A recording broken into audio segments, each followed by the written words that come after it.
actually fall in the United States, so you're going to see a rise in the euro. But what's going to happen is we're going to lose access to these cheap imports, either because the dollar tanks or because we impose tariffs or a border adjusted tax or something that actually makes imports more expensive. So we're going to have higher prices for consumer goods for Americans, and we're also going to have higher interest rates. And what does this mean about financial markets? The financial markets have ridden this wave, right? This cheap money that has propped up the stock market and the bond market. How do corporations in America make money? They outsource their manufacturing abroad, and then they take whatever cash they have and they use it to buy back stock. And where do they get all that cash? They borrow it, they sell bonds, and they take the money and they buy stock. All that comes to an end if you can't outsource, and now you can't sell bonds to buy stock because bond yields are rising. So during this environment that we're going to have rising inflation and a weakening dollar, it's going to be bearish for the U.S. stock market, just like it was under Bush. The U.S. stock market was about 25% lower when Bush left office than when he was sworn in 8 years earlier. Right? It's going to be bearish for bonds. It's going to be bearish for real estate. Right? But what's going to do well in this environment? It's going to be the same things that did well in the 2000s. The only difference is it's not going to end in a financial crisis. You know, ironically, the U.S. dollar was on the verge of collapse. I mean, in the summer of 2008, I mean, the yen, I mean, if you remember some of these articles, I mean, people were talking about how dollars were as worthless as the leaves falling from the trees. I mean, people think the dollar is always strong. I mean, it was barely surviving in 2008. The only thing that saved it was the financial crisis of 2008, ironically. But we're not going to be that lucky this time. We're not going to get that financial crisis again, because I think the next crisis is going to be a dollar crisis. And it ultimately will be a sovereign debt crisis. You know, they make a big deal about, you know, they think treasuries are risk-free. You know, when Trump was running for office, he actually let the cat out of the bag when he mentioned that, well, we can just default on the debt. And then after he got some pressure, he changed his mind and said, well, we're not going to default, we'll just print money. Well, printing money is worse. That's just a dishonest way of defaulting, and it actually imposes even harsher penalties on savers than a legitimate default. So that is what's coming in this next cycle, because Donald Trump has inherited a bubble that from Barack Obama that dwarfs the bubble that Bush inherited from Clinton. And when that Clinton bubble popped, right, and it popped early in the Bush administration, the only reason that Bush had a second term was because the Fed was able to blow up a bigger bubble in the real estate market to create enough false prosperity to allow George Bush to get reelected. But the problem was it blew up before he left office, and so that made it impossible for John McCain. That's why we had President Obama. And of course, he was elected based on a bunch of hope and change, and all he did was perpetuate the bubble. He had the help of Bernanke and Yellen. And this is about to burst now in a big way, and there is no bigger bubble. There's nothing the Fed could do now, because when they have to slash interest rates, when they have to go to QE4, there is no new source of phony wealth.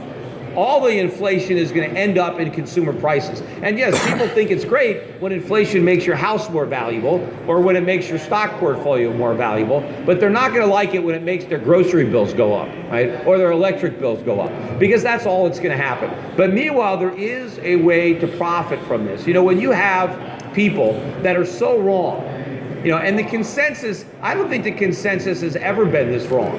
And that's a big statement, right? I mean, I remember the housing market, right? I mean, I helped set up a hedge fund that shorted the subprime market, and in 2007, you know, people made 10 times their money who had invested in that hedge fund. But I remember in the years leading up to that, I mean, everybody was wrong. Nobody thought real estate prices would go down, right? They were going to go up forever. The stuff I was saying, people thought it was impossible. Well, the reason that trade made so much money is because so many people were on the wrong side.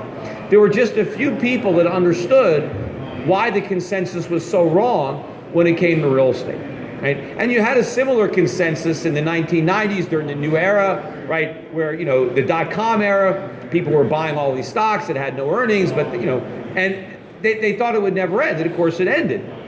And the people who saw that, there was an opportunity to make money there. But now we have an even bigger overcrowded trade where the consensus is so convinced. And I think that based on, when the Fed first did QE1 and QE2, people like me were out there saying, oh, this is going to be a disaster. This is going to be terrible. And of course, we were right. It is going to be a disaster. It is going to be terrible.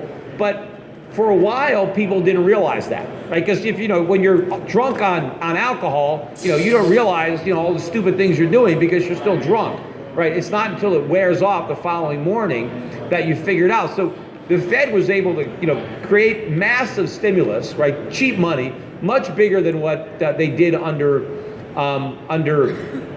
Greenspan. And so for a while, people actually thought it worked. I mean, the reason that gold stopped rising, right? Gold got up to 1900 when they did QE2, right? The reason it fell was because people thought, oh, this is the end of it. Now it's worked, and now the Fed is going to shrink its balance sheet and normalize interest rates. It wasn't because the fact that QE didn't lift gold. It did. It was because people thought it was successful. So they were betting on the end of QE. They were betting that all these programs were only temporary.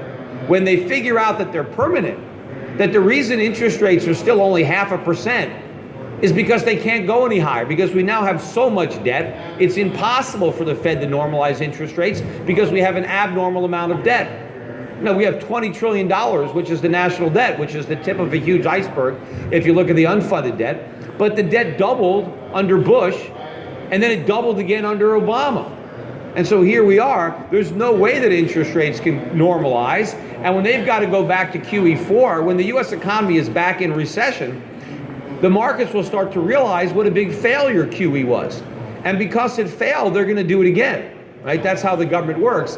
And then that's when you're going to see the dollar really start to collapse. You're going to start to see a big move up in gold. And in fact, the gold market really bottomed out a year ago, right? If you were here at this conference a year ago, and if you remember, every hedge fund, everybody was short. That was probably the most crowded trade at the end of 2015, short gold. Everybody was short gold. And what did gold do? It was up like 20% in the first half of the year. Now the crowded trade is short currencies, long the dollar. The same people who are convinced that gold had nowhere to go but down are now convinced the dollar has nowhere to go but up. It's at a 14, 15-year high. Why would it go up? We're right about where we were when the bubble popped in 2000. And believe me, the U.S. economy is in much worse shape than it was 15 years ago. It's not even close to where it was.